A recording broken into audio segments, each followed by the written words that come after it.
Esse corte faz parte do canal Duda Garbi, um assado para. Gostou? Te inscreve no canal. O Palmeiras e o Fluminense, eles já arrecadaram no Mundial 60% do ano do Grêmio e do Inter, sim. Antes da semifinal. Exatamente. E isso é chocante, tu entende? É o tamanho do que tá acontecendo. Tipo, agora o Flamengo, por exemplo, a gente tá aqui conversando, a informação que se tem é que acho que o Zenit fez um Pix lá pro Flamengo. Isso. Ou alguém vai fazer esse Pix. Ou o Nasser. E mais a premiação, tipo, esse cara é um Grêmio em uma semana. Tu entende? E olha que o Grêmio é ali, não é não tô falando... Do Zequinha, bom. Sabe, cara? Então... É a diferença. É muito preocupante. Mas isso, gente, por favor, o que eu vou falar é horrível, mas tem que entender. Catástrofe climática do ano passado. Porra, claro que pesa. Mas é só isso? Desculpa estar falando, ou é só isso? Não, mas é só, não. Mas isso pesou pra cacete, vai pesar num tempo, né? E não só dentro de campo, fora, o entorno, de tudo, tal, enfim. Então tem esse lado, mas que não pode ser usado já este ano passado sim, era compreensível, atrapalhou muito o Inter podia ter ido além também, não fosse isso, um Grêmio também, enfim. O Grêmio quase caiu por causa disso. Foi também, exato. Mas assim, isso também, nesse período agora, não sei quanto tempo e não se pode cobrar, não, e sempre se entender isso aí, vai pesar, já pesa. Mas mesmo assim, o potencial que tem a economia gaúcha, e quando eu falo aqui o povo gaúcho não é da maneira populista, de fato, é histórico, é cultural, né? Eu esperava nesse momento, depois de uma certa profissionalização que a gente tem tido no futebol, apesar de muitos amadores na pior acepção do termo, eu entendo que que é muito dependente sim da tragédia climática, ainda realmente Inter e Grêmio era para estar numa situação melhor. Eu acho que o Inter está no caminho melhor, agora falando mais dentro de campo do que das contas, né? Embora cada vez mais elas se misturem.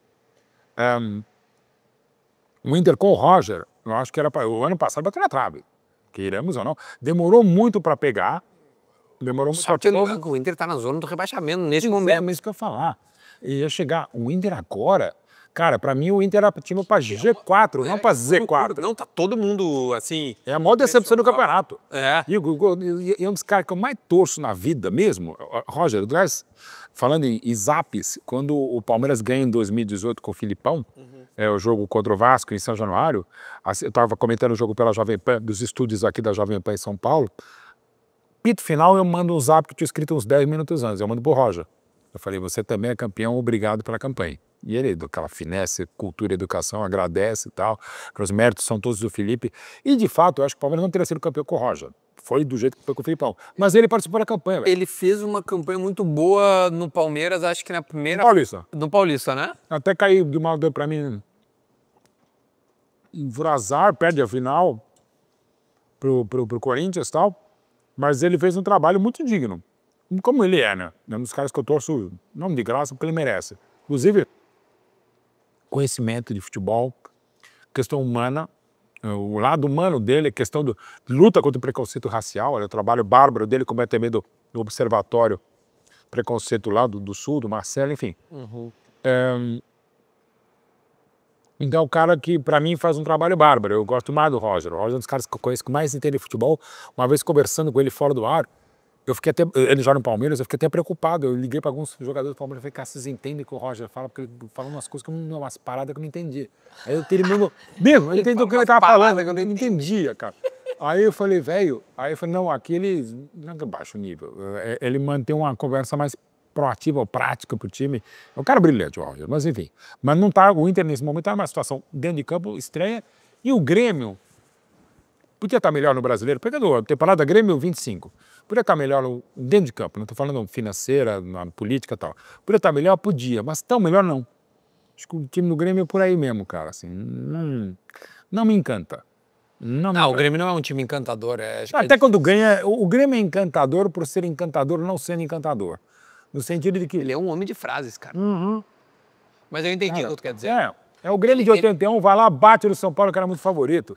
O Grêmio de 83 vai e faz contra o Hamburgo, mas faz merecidamente, né? E tinha jogadores fabulosos, ídolos e amigos. Pô, Renato, não precisa nem dizer, Tarcísio Bandeira tricolor, e mesmo para aquele jogo, Mário Sérgio, Paulo César, pô, monstro e tal.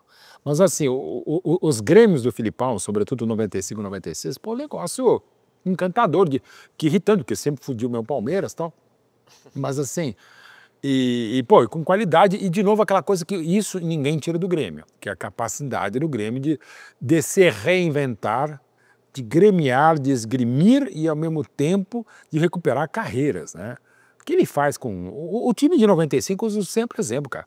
Quando chega o número 16 Jardel ao Olímpico, ele chega como número 16 porque quem chega como número 9 era o Magno.